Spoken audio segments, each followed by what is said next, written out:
What if I told you that there's a city with no laws, no religion, and no racism?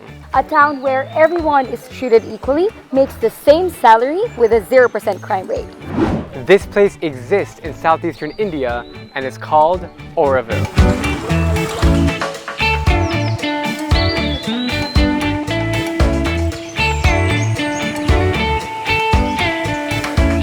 Welcome to Auroville. I'm Gopi. I'm from Auroville. I grew up in Auroville. Been here all my life. My name is Tokyo. And where are you from? Auroville? Yeah, I'm from Auroville, but originally from Denmark. I'm Rishi. My name is Rishi. Rishi, and were you born here? I was born in Auroville, yes. My father's from the United States and my mother's from France. My name is Raja. And where are you from?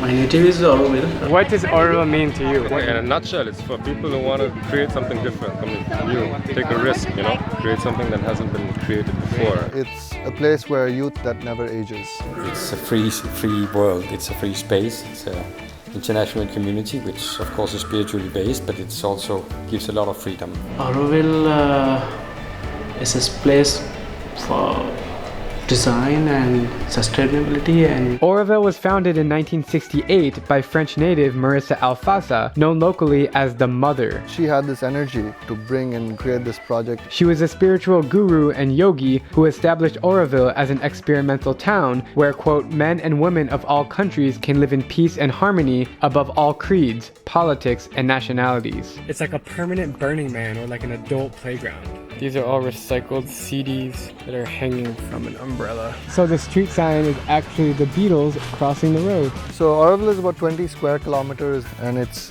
integrated between 5 villages. So the 20 square kilometer includes 5 villages. Okay. So we worked with the village because these was the backbone to also create the community around. Today, around 3,000 residents from 57 countries call Auroville home, and it's one of the most interesting places I've ever been. 1/3 is Indians, French would be the second, and Germans would be the third, Italians, Dutch, and so on. Auroville is engulfed in beautiful forests, and there's so much to do that you never have to leave. There's a foosball here, we come and play in the night. We have a pizza night every Thursday. All the people who work here make pizza and 200 you pay. It's free, like unlimited pizza you get. There's a medical center, sports fields, and 10 schools. We have school that does not have a campus. They travel and they learn. And then there's another school with no curriculum because you decide what you want to study. There's a variety of trendy restaurants. Deanna ordered a smoothie and has a reusable straw. Cafes and handcraft shops. What's the name of this thing? Matrimandir. It's a physical and spiritual center of Auroville. It's a place of meditation. No kinds of prayers, no worship, no incense, no candles. Silence is the only rule you follow. You sit in silence or stand in silence. Although technically owned by India, Auroville acts as an independent international community. It gets its budget from monthly contributions from its residents, and it gets funding from outsider organizations like UNESCO and the UN. And the UNESCO Youth Conference was set up in 1968.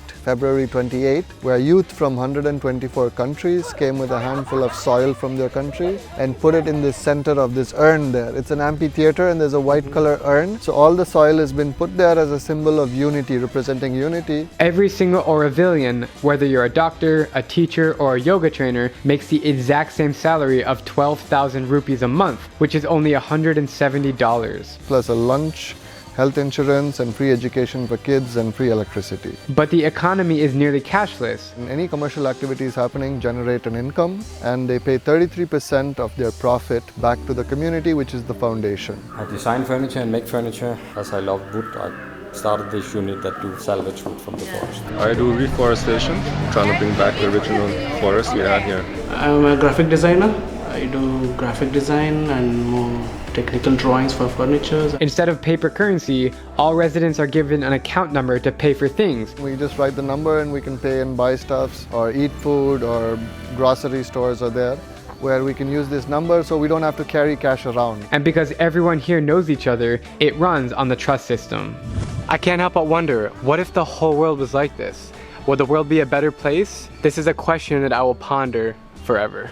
I'm Drew Binsky, and if you like my travel videos, please click subscribe and join me as I plan to visit every country in the world.